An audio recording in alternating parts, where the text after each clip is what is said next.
We okay, Tony? Yep. Thank you. Good morning and welcome to the May 30th County Commission meeting. Please stand for the pledge. I pledge of the United States of America and to the republic for which it stands, one nation, under God, indivisible, with liberty and justice for all.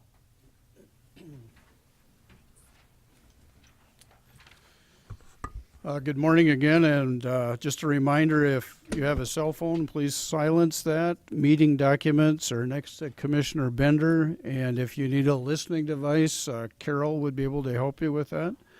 With that routine business, item number 1 is to consider a motion to approve the agenda. Approve. Second. Motion and a second to approve the agenda. Any changes? All those in favor say aye. Aye. Opposed, nay. Motion passes unanimously. Item 2 is to approve the minutes from May 23rd. Item A is the minutes themselves. Is there a motion for that? I'll make a motion to approve. Second. We have a motion and a second. Any changes? All those in favor of approving the May 23rd minutes, say aye. Aye. Those opposed, nay.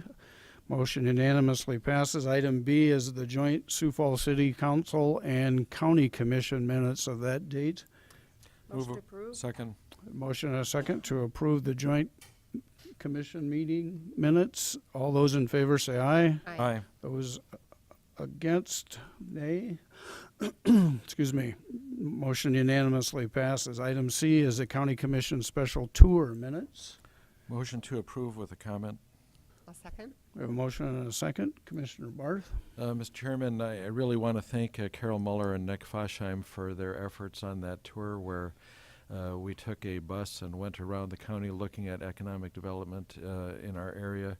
We went to a really number of great sites, and I think it was good for all of us.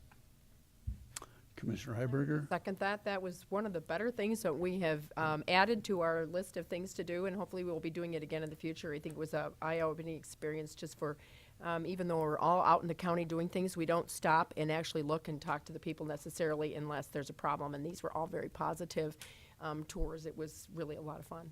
So Good. Very educational. We have a motion and a second to approve the special tour minutes. All those in favor say aye. aye. Those opposed, nay. Motion unanimously passes. Item 3, first of all, Scott, also thank you for your part of that process.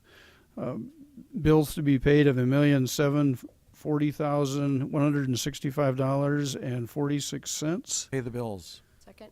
Motion and a second. Any comments? Chairman. Mr. Litz. Good morning, Commission. Bob Litz from the Auditor's Office. I'm here at behest of Commissioner Barth to explain a few of these bills that are going on. On page 1 at the top, there are 3 lines up there that talks about cash with trustee and that we've paid towards bond payments. And where that money came from is we've got over $7 million in the 2014 crossover refunding, and that cash has been taken out of there to pay some of our bond payments as our schedule. And the big number you see up there is the $136,455, and that is as a credit on that part of it. And then if you go to page 17, you will see that same $136,455 being paid out down there. We draw our payments.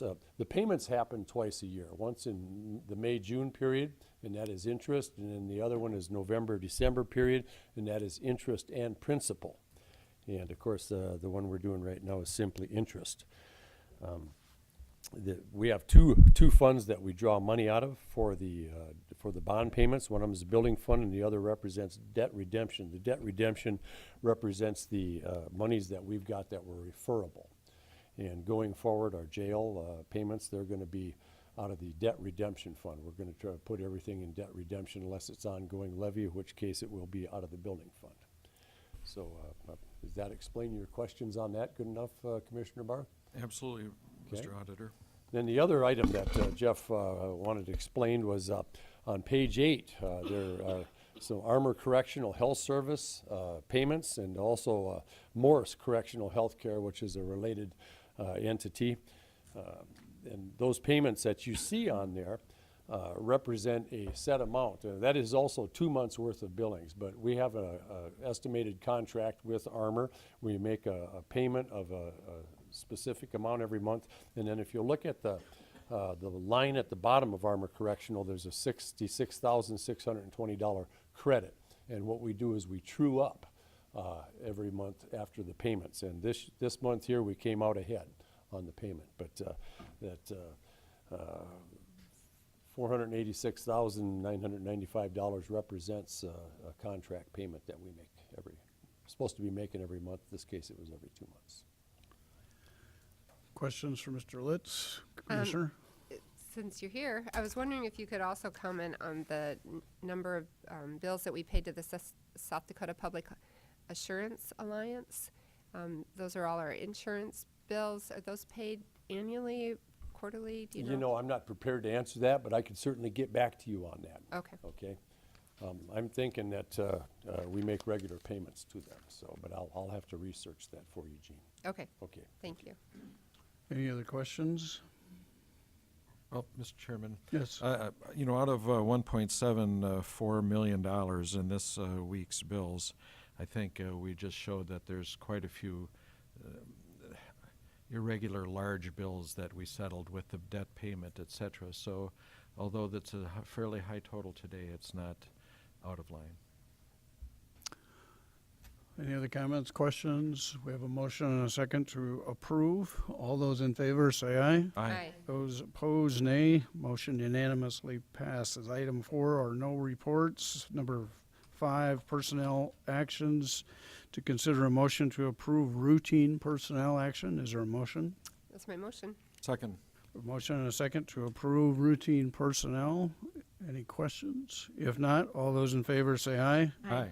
Opposed, nay. Motion unanimously passes. There's no applications for abatement, no notices and request, no planning and zoning notice. Item A is a first reading and authorize the county auditor to publish the notice of a public hearing at 9 o'clock on June 27th in a joint scheduled meeting of the City of Del Rapids City Council and the Minnehaha County Commission for dedicated road vacation. Good morning. Good morning, David Heinold, Planning Department. This is a request. It's a half-mile west of Del Rapids on Highway 17. It's just north in an existing subdivision. This is a request. It's an existing. It's an undeveloped 66-foot dedicated right-of-way in the middle of a subdivision that the property owners, a few of the property owners, have signed the application because there's a minimum requirement for 2 township voters. And legal notice must be published for at least 2 weeks prior to the hearing. So action needs to be taken for the June 27th joint meeting with City of Del Rapids and County Commission. If you have any questions, I'd be glad to answer them. Any questions? I'd make a motion to authorize publication. Second. We have a motion and a second to authorize the publication on June 27th. All those in favor say aye. Aye. All opposed, motion unanimously passes. There's no petitions for compromise. Now's an opportunity for public comment. If anyone would like to make any comments about an item that is not on the agenda, we'd be happy to hear that. Item 10 is a public hearing to consider an application for special event on-sale liquor license for Prairie Pasta, Inc. on July 8th at the Fraternal Order of Police. Olivia. Yes, we received an application from Prairie Pasta, Inc. A wedding will be held at the Fraternal Order of Police on July 8th, and so they're seeking a special event on-sale liquor license, and it has been reviewed by the Sheriff's Department, State's Attorney's Office, and Planning Department, and there were no concerns or objections reported. Thank you. This is a public hearing, so if anyone has any comments, we'd be happy to hear about that. Nobody is moving. Is there a motion? Make a motion to approve. Second. Motion and a second to approve the application for the event at the FOP. All those in favor say aye. Aye. Those opposed, nay. Motion unanimously passes. Item 11 is to consider a motion to approve the county malt beverage liquor license renewal applications. Olivia. Yes, we received a renewal application from Bottoms Up. This would be their 2017-2018 license. It was reviewed by Planning and Zoning, the State's Attorney's Office, and the Sheriff's Office, and no concerns or objections were reported. Motion to approve? Second with a question. Certainly. Olivia, they missed the bulk of the applications for renewal. What would be the deadline where they would not be able to get a renewal routinely? Right. Their current one expires on June 30th of 2017. Okay. However, the state prefers to receive them, the renewal applications in May, which is why we approved the bulk of them last week. So I would say the state most likely would take it up until the June 30th date, but that would be up to them. And thank goodness we're still in May. Yes. We're still in May. Other questions? We have a motion and a second to approve the malt beverage liquor license renewals. All those in favor say aye. Aye. Those opposed, nay. Motion unanimously passes. Excuse me. Item 12 is to consider a motion to approve and consume and blend alcohol beverage liquor license for an event at the Mary Jo Wagner Arboretum. I can't ever say that. Burrito. On July 15th. Thanks, Jeff. Olivia, you can say it. Yes, a wedding will be taking place at the Mary Jo Wagner Arboretum, and they just want to do a consume and blend, so they won't be selling it, they just want to have it available to their guests. I'll make a motion to approve that. Second? A motion and a second to approve the alcohol beverage license. All those in favor say aye. Aye. All those opposed, nay. Motion unanimously passes. Do commissioners automatically get invited to these things? Only if you can say the word. I can say recidivism now after 8 years, so that's good.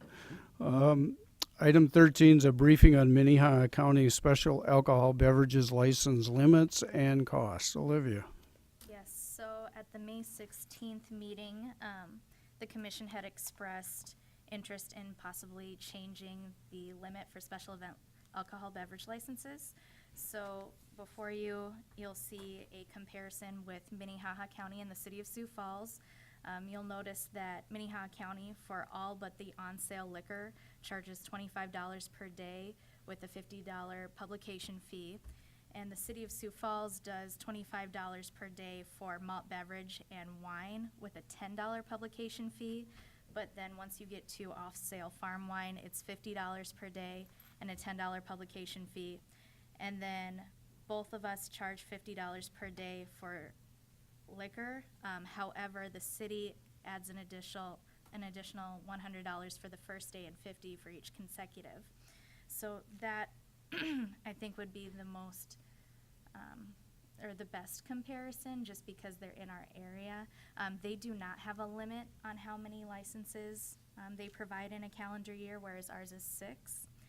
And then you'll also notice the resolution from 2011 that set them at 6 for the county is available. And then another comparison for Pennington County. They do 2 licenses per year per person per type of license. So the difference there is we can only do 6 licenses regardless of types. So for example, Wild Prairie Winery last year maxed out on their number because they needed 2 licenses for each event because they were doing on-sale wine and off-sale wine. So that maxed them out at 3 events. And then you'll also notice Pennington County does charge an application fee of $100. We do not have an application fee. And then they charge $50 for all of their licenses and then also do the $50 publication fee. One item to note is when I was speaking with them, they mentioned that on average they only get about 3 applications a year. Most people stay within city limits from the sounds of it. So there's that. And then one other item to note is that they do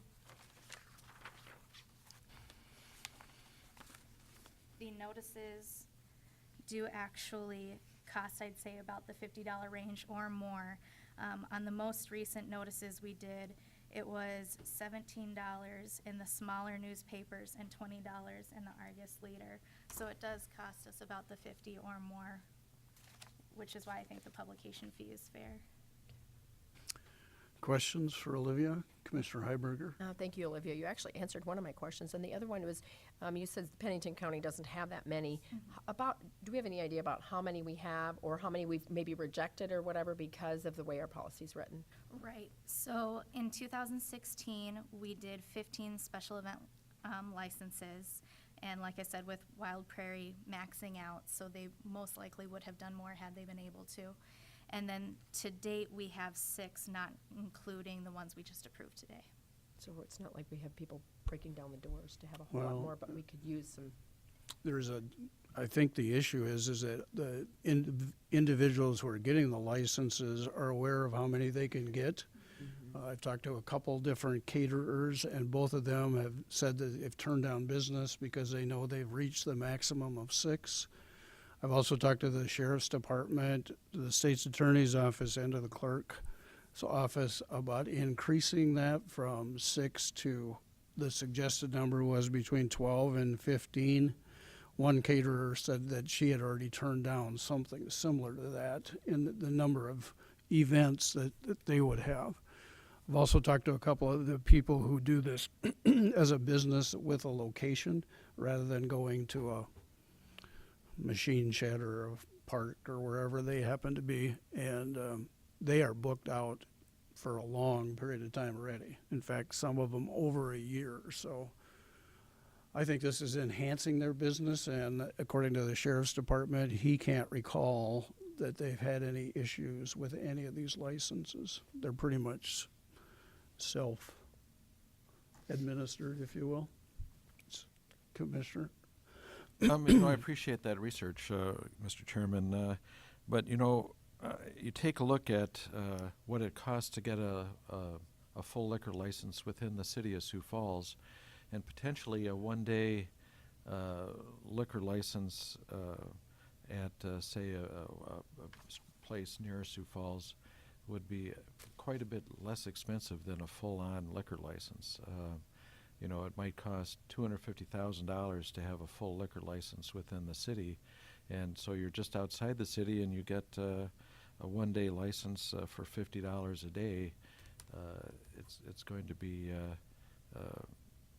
cheaper to get the daily than to get the full liquor license. Olivia's got a point here. Yeah, I was just going to mention, the one thing with that is it is a maximum of 15 days that they can get it Right. for. And then the other item is if they're providing the alcohol, they already have to be licensed, so they already have the liquor or the malt beverage or the wine license, the annual license.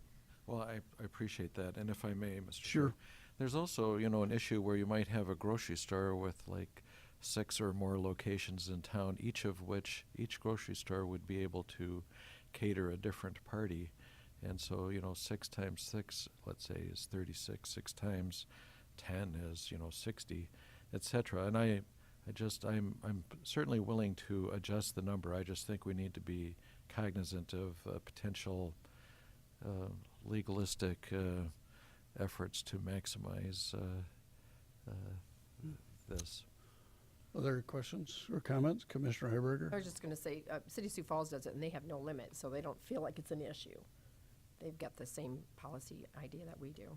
They don't actually charge as much as we do for publication fees, and I'm just glad to hear that we're at least covering our costs, because I think that's important. And I we would be could in- certainly revise our stuff if we felt it was abused. I would be in favor of raising the limits. I don't know exactly what that number would be, but I know we had this discussion a few years ago, and weren't quite ready to do it that time, but I think that this is absolutely important for our businesses that are trying to work outside the city limits. Commissioner? So if the process remains the same, the sheriff would always have an opportunity to review each individual license that comes up. I mean, I think if we limited it to 12 to 15, that's not an enormous jump from where we are right now. I mean, that's still a pretty manageable number. I don't know, Olivia, if you have any idea of how many of these are actually last for more than one day? Yes, Usually only one or two of them a year last more than one day. For example, the Renaissance Festival is a 2-day event, but that's generally it. Well, I guess I'd be in favor of using our current process and expanding it to 15. And if we could try it for a year, if we have problems, we can certainly adjust it. So I'd make a motion that we go ahead and expand the number of licenses. I guess I don't know if we should discuss about whether we need to change the cost structure. Is there any strong feelings about the cost structure? I'm okay with this cost structure. Like you said, we can review this again in a year and see if we need to go up or down, and if we need to change our cost, because Olivia would have some more data at that point as to costs as far as what's going forward in the next year. I would agree. I mean, I was glad we were covering our publication fees. I wondered about that as well. So I'd make a motion to increase the number of licenses per year per vendor to 15. I'll second that, and I'm wondering about an implementation date. Do we need to put a date on that? Can we start it immediately, Kirsten, like as in tomorrow, or I mean, No. how far out does it have to be? It's just basically the same publication schedule of effectiveness of a resolution that applies. So once it's published, it's effective. Okay. But it'll need to complete publication first. Okay, so we're talking it'll be ready within a week or so. Once all of our legal newspapers run it. Okay. Any other questions? We have a motion and a second to increase from 6 to 15 and leave the fees at the same rate currently. All those in favor say aye. Aye. Those opposed, nay. Motion unanimously passes. Thank you. Item 14 is the second reading and consideration of a final adoption of rezoning 17-02 from A1 agricultural to RR rural residential. Scott Anderson. Yes, thank you, Scott Anderson, Planning Director. This morning, you have a public hearing on a rezoning request, 17-2, to rezone approximately 3.5 acres from rural residential, from A1 agriculture to rural residential. This has gone to the Planning Commission, and I've included the minutes of April 24th for your review. I'll give you a brief overview of where this is at, and I have a PowerPoint presentation for you to look at. So the petitioner is Robert Corey, and the property is located on the Renner Road, Highway 258th Street, which is the Renner Road, and it's about a half a mile east of the Jim Zweep Highway, the intersection of the Jim Zweep Highway and 258th.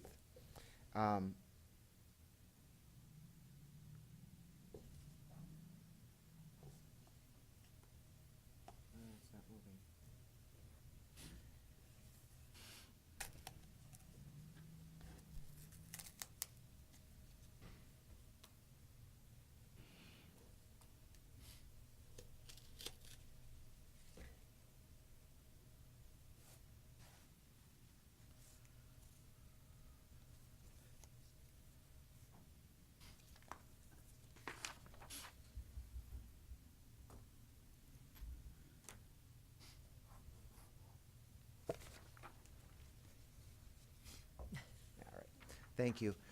This is the location. You'll see is, like I said, a half mile east of the intersection of the Jim Zweep Highway and the Renner Road. The property is a total of 20 acres. The applicant resides on the parcel. You can see there's a large shelter belt. Their personal residence is located on the south side of that. The area that is in question to be subdivided is along the 258th Street. You'll see this is the proposed plan. The driveway is on the left-hand side, which goes into the applicant's property, and then they would be proposing an access easement along the south sides of those lots for development. Once again, this is gives you a depiction of the property. They're proposing to rezone approximately 3.5 acres. You can see what is a schematic or a sketch of what the applicant would like to propose for development of the 3 lots. And once again, you can also see their house on the south side of the existing trees and shelter belt.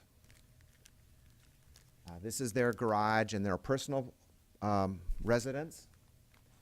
And then this is property that is also not to be subdivided, but part of their property. They have horses that are to the south part and a pasture. This is the area, this is the hillside that would be proposed to be developed. This is looking east along 258th. You can see the Renner Road sort of off to the distance there. This is this is standing on the subject property looking to the northwest. There's some existing houses, and you can see the county highway, Renner Road, in front of you. This is on the property looking at the Renner Road. There's properties across the street. This is a portion of their property. Here's their rezoning sign. I always take a picture of that because some people say they don't see them, and this was posted clearly on the property for them right at the corner. This is on the the east side of their property, looking sort of towards the south west. Shows there's a gentle hill there, which is part of the applicant's property. You can see the beginning of the tree belt on the top of the picture. And I will put it back to the, maybe I'll just leave it at this, on this slide for them. So the Planning Commission has recommended denial of this request. They indicated it does not fit with density zoning as outlined in our comprehensive plan. There are no building eligibilities available for development on this property. There is one building eligibility which is used by the applicant's personal residence. So I would be glad to answer any questions that you may have. Does anyone have any questions for Scott? Okay. This is a public hearing and the applicant is here. Yep, thank you. The applicant would like to say any. Mr. Corey, you'll need to come to the microphone. Thank you. Me. Big Norwegian.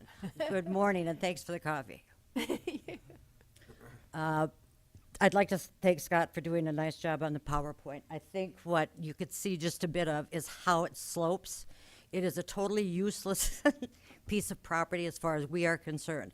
We have animals that don't have two short legs, so they don't go out there on the hill because it's just too steep. The highest and best use of that particular piece of property is for someone to come in and own a house there. We love it in the country. We would not do anything to disturb any of our neighbors. It's the people across the street have approved those. The people have been behind us except for maybe one, I think. I had a total spine surgery at the end of September last year, which to me sounded really weird when I had it. And I'm 70 and Bob is 84. We can't take care of that property like we should. You can see we have a new forest there along 258th Street. Those are volunteer trees that have just sprung up and will continue to, but we personally can't get in there. It's steep. It needs to be contoured and used, and again, highest and best use. So I would ask that the commission approve this use for our land so someone can enjoy it just as we do. It's beautiful out there. We need the pasture that we have adjacent to, to our property to the west and south. We have to have that. But no animals want to go in our north area. We talked to Philip Eggers, who is just a heck of a good guy and a realtor and a neighbor, and asked him about it, and he thought it would be a great use for this land, and he's the one that suggested the lot sizes and everything else. We have 50 subject properties within what, 2 miles? Within 2 miles of us that are comparable to what we are asking. Again, I'm not giving up my animals, and we have 2 blind mares. We're foster failures. It doesn't matter. But we have a lot of animals that we have taken in and need places for them. And I would enjoy neighbors as long as they're on the other side of the shelter belt. I don't know if you have not questions. a CAFO? Maybe if they bring me coffee, it'll be okay. I don't know. I love it out there. I taught in Sioux Falls for, I don't know how many years, well, till I retired. So I could have had some of your kids, by the way. But I don't know. I love it out there. And I want somebody else to love it out there. And by giving us the option of selling this property, we can pre-select our neighbors too. This would not impact anyone except the people directly across the street who have approved.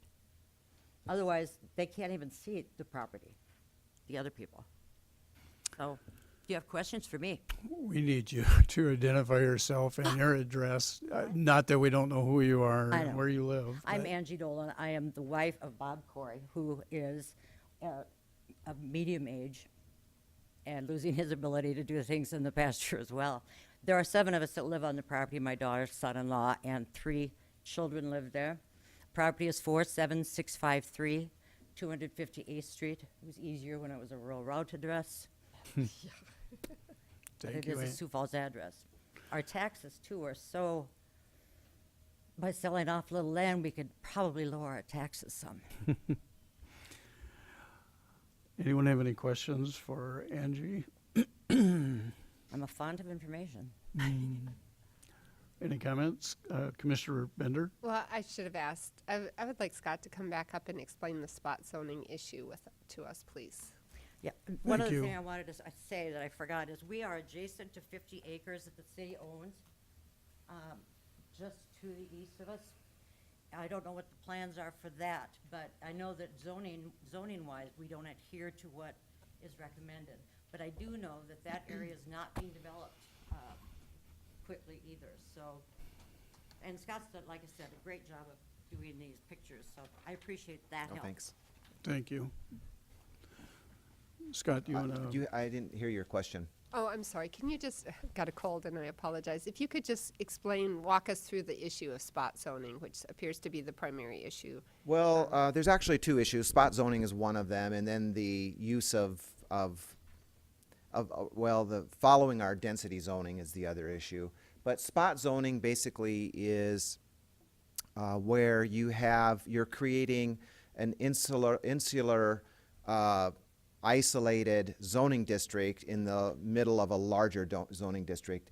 Primarily, this area is all zoned agriculture. You can see from the map there are several large acreages between the intersection of the 2 county highways. You can count the number of intersections or of residences and acreages and hobby farms. As I indicated in the staff report, which I think is included in your minutes, there are some areas that are zoned rural residential. Those are about 1.5 miles to the south, which are in Andes Acres. A lot of that Andes Acres was developed back in the 70s, like so many of our rural residential subdivisions like Songbird Acres or Swanson Tracts, or a number of these all sort of appeared in the 70s, which actually then prompted density zoning. And this is going to feed right into my density zoning. At that time, in 1989, the county adopted density zoning, which basically indicated each existing parcel would be given a building eligibility, and then beyond that, every quarter section, which is every 40-acre parcel, was assigned 1 building eligibility to use. Now, if you have, let's say you own 400 acres, you may have 10 building eligibilities, which would give you the ability, if you so desired as that farmer or landowner, you could move those, which we do a lot of building eligibility transfers. You could combine them into one area, and you could do a subdivision, a small subdivision, and we've seen those in other areas of the county. But at this point, we have 1 building eligibility per quarter section, which is 40 acres, and then 1 for each existing lot of record that was in existence in 1989. The concern I think that the Planning Commission had, and certainly a concern that staff has, and I think some of the neighbors as well, is if once you start setting this precedent of someone having 20 acres, and allowing them to subdivide that, rezoning it to rural residential or some other zoning designation which would allow for subdivision. If you just look at the existing pattern of the development here, you could have many other people that start subdividing their property, and before you know it, you have 80 homes out there, where at one time you had 10, and that's certainly a concern. And I think that in the past, the county commission has taken the approach that you wish to continue following density zoning. We had a parcel which was approximately 2 to 3 miles away from here, north of the Renberg School last year, you may recall. That property owner had a 10-acre parcel and wanted to have the ability to put one house on there, and the county commission upheld that density zoning idea and denied that rezoning request. But I'd be glad to answer any other questions that you have. I know that was a long answer. That was helpful, and I appreciate it. Other questions? Mr. Chairman, I just would respond to Commissioner Bender's point, which is that building eligibilities are an asset to these properties and are sold for tens of thousands of dollars between landowners. And some of them have a couple of sections of land, and they move all of them to one corner of it and build, numerous homes, but then leave the rest open for agriculture. The hope would be, I guess, that we don't want every 40 acres to have a house on it, but that we would have some limits on urbanization out there. Anyway, that's the practice in the past. So by creating building lots, then we would be upsetting the apple cart somewhat. Scott? Could I make one more comment? Certainly. And I don't want to give the impression that this property will never be developed, because we are working with the city of Sioux Falls right now to adopt their new 2040 plan, and this will be in the city's transition area.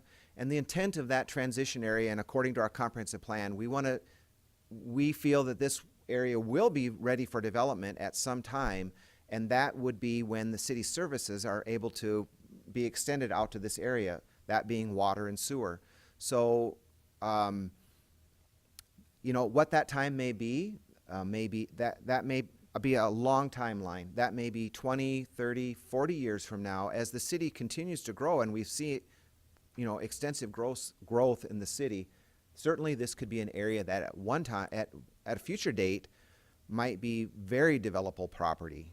And we see that right now, on 6 Mile Road and Madison. I mean, we're seeing the city moving further to the north and east. So at some day, this may be developed. So I don't want to say it's not developable. It's just not at this time. Mr. Chairman, I would make another comment if I may. Sure. Just a second, Robert, if you would. You could come to the mic and we'll get you on next. We have, in fact, added residential areas, for example, just north of Renner. There was but it's somewhat contiguous to existing development. In fact, there was an equestrian subdivision that we allowed next to probably, 90 trailer houses that were in a trailer park there. And we added some next to Sorum's addition there at Renner. And so it is sometimes where we have done something like this, but in a sense this is, those are on intersections of major operations already, and I just throw that out as information. Scott maybe would have something to say about that too, but Mr. Corey, go ahead. Well, each lot would be a little over an acre. With that would qualify so they could have their own septic systems. They wouldn't need city sewer. Rural water goes right on 258th Street, so they'd have easy hookup for their water supply. We'd build a road off of our driveway along the north of that shelter belt.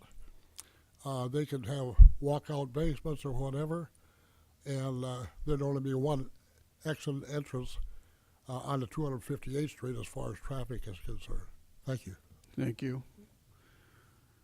Other questions for Commissioner Heiberger? Just a comment, mine isn't a question, but maybe leading it in the direction that we may be going, and that is, I love your energy, I love your idea, I totally get why you're doing it, but I'm stuck on the building eligibility issue. I'm a rural resident.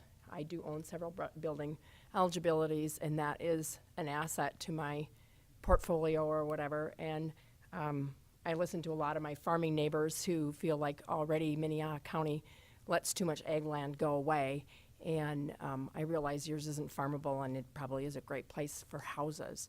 But unless you can buy a building eligibility and move it over there, at this point, I'm not ready to just give building eligibilities because it is a big deal.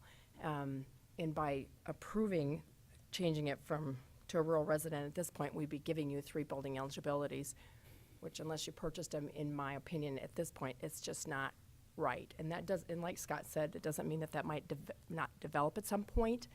I just don't think it's today or this year. And so for that reason, I won't support changing it because it doesn't make any sense to change it if you don't have a building eligibility. So that's where I'm at. Commissioner Bender? And this is just a comment as well. I would agree with Commissioner Heiberger. I understand totally how it makes sense from your point of view, but just from my tenure so far on the commission, this is an issue that comes up frequently. And while we have approved, as Commissioner Barr said, some that were contiguous to other developments, I think the building eligibility is a big issue that comes up frequently. And I think to be consistent, we would need to, I would feel like I would need to deny this. Is there anyone else who would like to speak or add anything to the conversation that hasn't done that yet? No one's moving, so we'll assume. Mr. Chairman, I would make a motion to uphold the Planning Commission's decision. We have a motion. Is there a second? I can second that. Any other conversation? Just to be clear, that is to deny. The denial was the recommendation of the Planning Commission, so this is a positive support of their recommendation. Sure. Correct. Any other comments, questions? If not, all those in favor of the Planning Commission's denial of this project, say aye. Aye. Those opposed, nay. Motion unanimously passes. Sorry, but you can bring it back if there's some long-range plan that changes what those building eligibilities are for. It's a great project. I know you, Angie, from a while back from school, and I know you're great people. I wish we could have helped, but our laws are what we need to live with, unfortunately. So good luck next time. Thank you. If I come again, just hang out. We'll bring you a Please copy do. next time. Item 15 is to consider a motion to approve the addendum to the Dakota Abilities Lease Agreement on May 5th for termination of the agreement effective July 28th. Carol Muller. Good morning, Commissioners. Carol Muller, Commission Administrative Officer. Yes, for several years, we have been fortunate to have had a contract with Dakota Abilities to provide the lunches served, coffee shop, lunch shop downstairs, which has been a benefit to our staff, the jurors, and anybody who comes into our facility, along with the opportunity for Dakota Abilities to have their clients work there also. Unfortunately, they have come to us with termination of that agreement because of cost of doing business. So, and I do know that they're here today, and maybe we can just invite them up if they'd like to just speak briefly Absolutely. about this. I can't see you, Bob, but I can see the top of your head, so I know it's you. I'm Bob Bohm. I'm the Executive Director at Dakota Abilities, and Joe Dvorak is here with me. Joe's day service responsibility covers the lunch, et cetera site. this is not an easy thing to come and talk about. We have probably for a very long time, and as you probably know, we had a site similar to this at City Hall. We had to end that one a year ago. We could have made the decision for both of them at that point because that's the issue that we're dealing with. It's not about the dollar you pay for a taco or anything like that. It's not that at all. It's the issue of sustaining that service, having one of our staff people with one or two of our folks. As you know, that's workable in the situation that we have, but it's not efficient overall.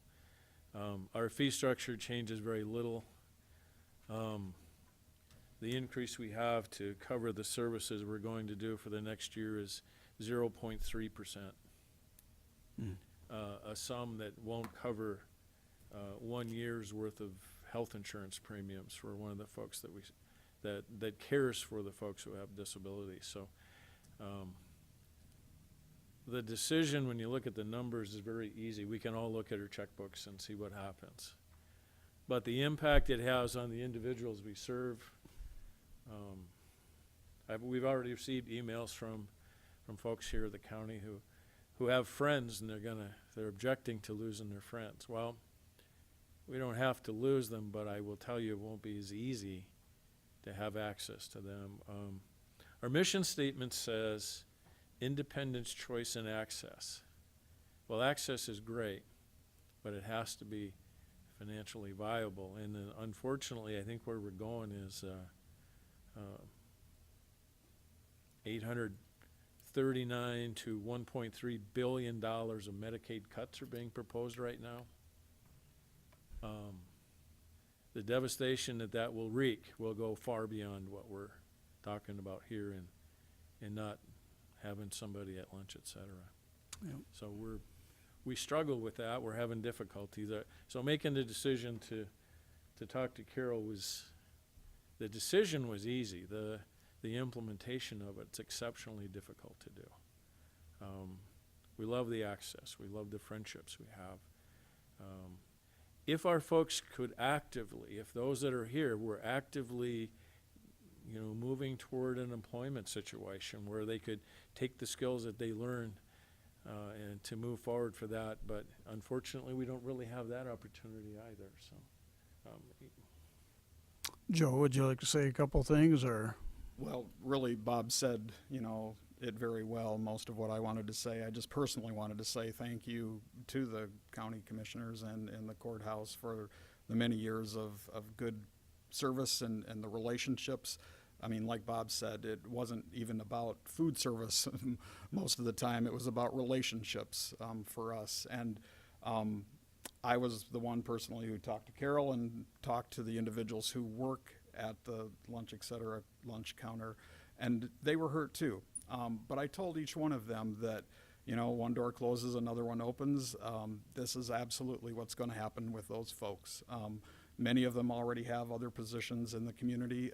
This will challenge them a little bit and challenge us to look for full wage employment for them just at other locations. And they'll be okay, we'll be okay. And I just wanted to say thank you personally. Well, thank you. It's a sad day that we have to even address this, and I think if we refuse to terminate your contract, what are you going to do then? You're going to have to come back, right?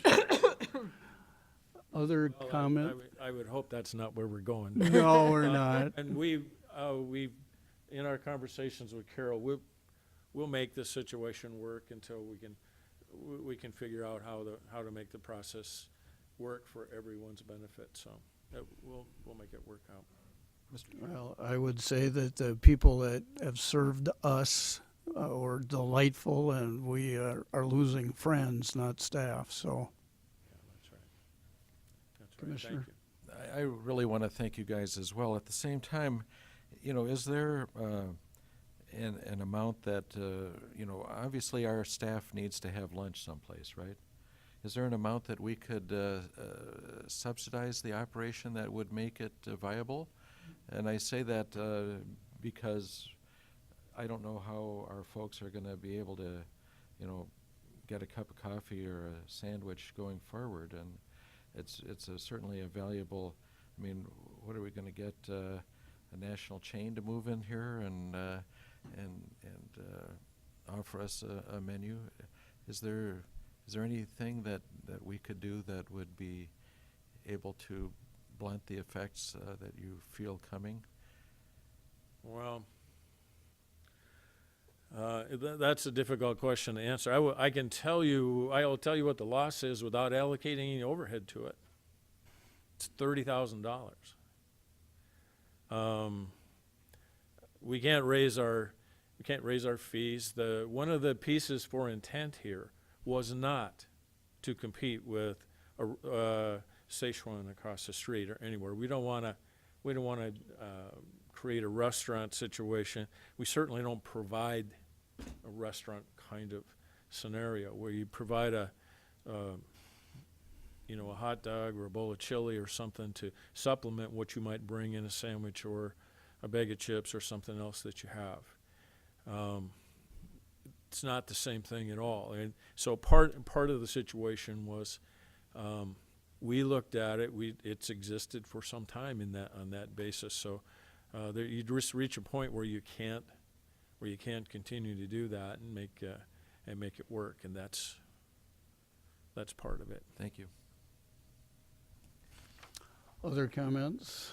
I would make a motion to authorize the chair to sign this addendum. Is there a second? I'll second that, but sadly, thank you, Bob, for making the time to come over here, and Joe, appreciate that, and we are sad to say you go, as everybody has told you. Thank you. We're not going anywhere. We'll still be around, so very nice to have been here, and we hope that there's an opportunity at some point to do something together again. The door will always be open. We have a motion and a second to terminate the lease agreement. All those in favor say aye. Aye. Those opposed, nay. Motion unanimously passes. Stay in touch, please. We will. Yeah. If I Item- can just add to that, Commissioner. Sure, go ahead. Just let you know that we did send it out last week to the department heads, so it's been filtering out through everybody. And I have gotten some concept ideas, some questions from some different people, so we're kind of hoping to see that maybe we'll let things sort through for another week or so, and then we'll do some assessment, because we would really like to be able to continue something down there. Well, not sure what form it's going to take, but we'll see. Chairman, we could always put a couple of state's attorneys down there. Item 16 is to consider a motion to approve the Decedent transport agreement on Morgue contract with Medstar Paramedic. Seems like we're kind of in the doldrums here. Dakota Abilities termination, and now issues with transportation with people who are going to the morgue. Carol, go ahead and try to follow up with that. Thank you, Commissioner. Yes, this is the annual contract you put in place last year, and it expires at this time of year. So we are here again to go through and renew the Decedent. I struggle with that word. Not arboretum I can do okay with, but Decedent is one that I struggle with. I think I typed it enough in this memo that it starts to make a little bit more sense. Yes, we are going to leave the cost the same on that. I talked to Medstar. They were very gracious to go through and accept the terms of the contract as we've had it in the past. The cost to transport a deceased person to the morgue will stay at $200 per transport. This is for decedents within the Sioux Falls area that is located within Minnehaha County. In other words, north of 57th Street within the boundaries of Sioux Falls. Just to let you know that the total cost of decedent transport in 2016 was $28,274. And this is when Dr. Snell, who's our coroner, says, I want this body to come in to do an autopsy. That's the only time we end up with that particular cost. So to let you know, that's the scenario before you, and would ask for approval to execute this contract, which is essentially a renewal for the next year. I'll make a motion to approve that contract. Second. We have a motion and a second to approve the contract. Any questions? My question is, I always thought that was ordered by the judicial system, but it's ordered by the medical director. Pretty much it's always Dr. Snell who says if he wants the Well, I body to thought come in or that, not. but Statutory authority of the coroner, yeah, which you have a medical director appointed under law Right. instead of a coroner, elected coroner. I learned something new. We have a motion and a second to approve the contract. All those in favor say aye. Aye. Those opposed, nay. Motion unanimously passes. Item 17, County Commissioner Liaison reports. Does anyone have any liaison reports? Commissioner Heiberger? Last week, I went out to the state pen to review, or to look at, not review, the prison industries. Facility, a person from Facilities, Equalization, and Human Services were also on that tour. Just like a great eye-opening experience as to what's available in the prison industries to us and to nonprofits. As was said this morning in the building meeting, Mark from Facilities has made a list. They make office chairs. They make several levels of office chairs. They're a lot cheaper. Since we're a government entity to buy through them, they can make every kind of a metal cabinet you can think of. They can make every kind of wood cabinet you can think of. If you need a bookcase or shelving in the corner of, they'll measure it. They'll figure out how it would fit in there. For our jail, they are already making our uniforms and our towels. They make pillows. They make mattresses. A lot of things from our jail have come through there. They have a lot of services that I hadn't thought of, and obviously I hadn't because I hadn't been there. They also do printing and graphic design at a discount for government entities and nonprofits. We visited with a couple of guys that do graphic design and saw some of their work, and they are very, very good. They do book binding. I mean, there's a lot of things out there that, even though I've seen their brochure in the past, just being there and seeing what they do and the type of equipment that they have and the level of responsibility that some of those inmates out there have learned and are training for when they go out, they're going to be ready to hit the ground running with a job. Very talented people. They were making some cabinets and stuff. They make all the cabinets for the governor's houses that go out across the state. They do beautiful work. They really do. And obviously those cupboards aren't available to the general public, but what a great place for nonprofits and government entities to look at some of the options that they had. I mentioned to Mark, I said, before we buy any new desks or chairs, we need to at least compare prices with what is available to us, because they make them for a fraction of the cost, and they're made very, very durable. And so it was very eye-opening to me, and I appreciate the warden out there giving us the opportunity. He actually contacted us. They're making the new, our jail is expanding the heights of some of their beds. They're making all of those for us. They make tables for jails. I mean, there's just a ton of stuff they do, and they said, pretty much you give us a pattern, we'll make it. So it's very good. Very good. Other liaison reports? Commissioner Bender? I'd just like to mention that I attended the Sioux Falls Area Chamber of Commerce board meeting last week, and it just happened that Sheriff Milstead had been invited to speak at that meeting, and he did a great job addressing some of the challenges to the community. He talked a little bit about triage and had a very lively discussion with the board members there about the drug issues that we're facing here locally and nationally. And there was quite a bit of discussion about perhaps making that one of the chamber initiatives to take over the education component of that. That's kind of a void right now with particularly kids. A lot of that funding has dropped off, and so hopefully the chamber will look hard at that issue and see if that's something that they can get behind. Thank you. Any other reports? Thank you. Any new business? Mr. Litz? I was waiting for the old business. Oh, I'm sorry. There it is, old business.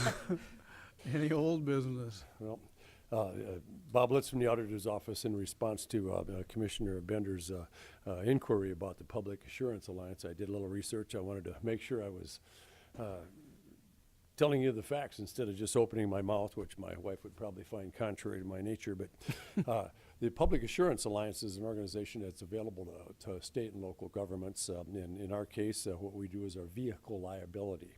And the total cost, we pay it once a year, this year is $64,032.43. And the splits that you saw throughout the bills, those are the split outs for the various departments that do have vehicles. And much like work comp, the credits were on there. If they had a good year, then we got a little bit of money back.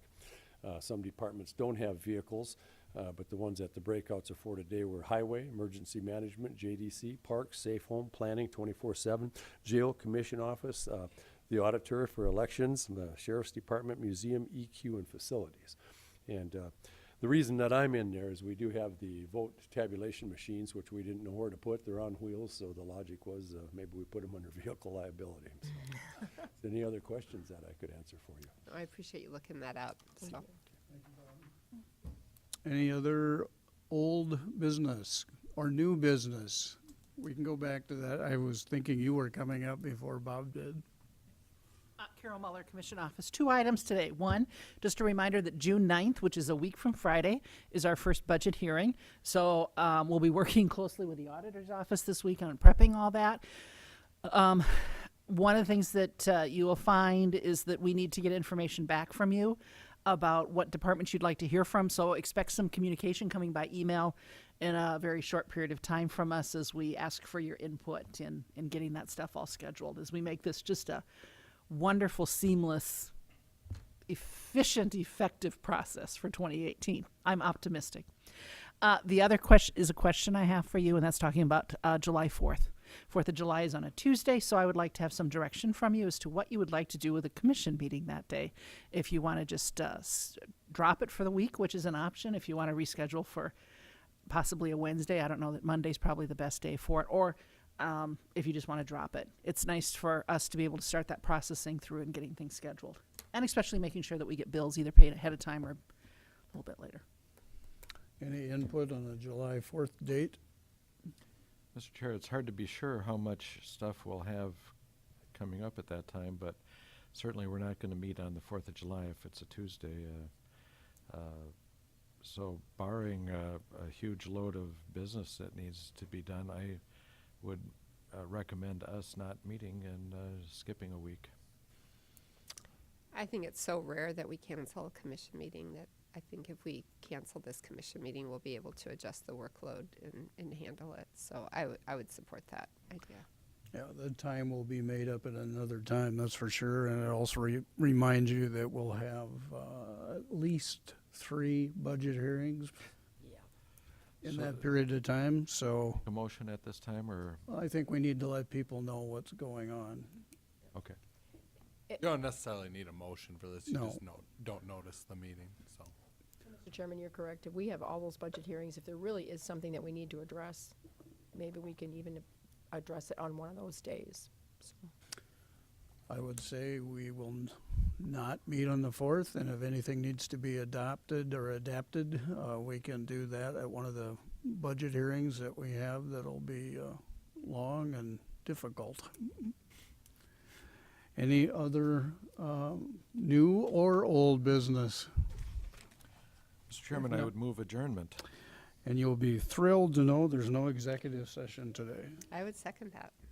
We have a motion and a second to adjourn. All those in favor say aye. Aye. Motion unanimously passes. thank you.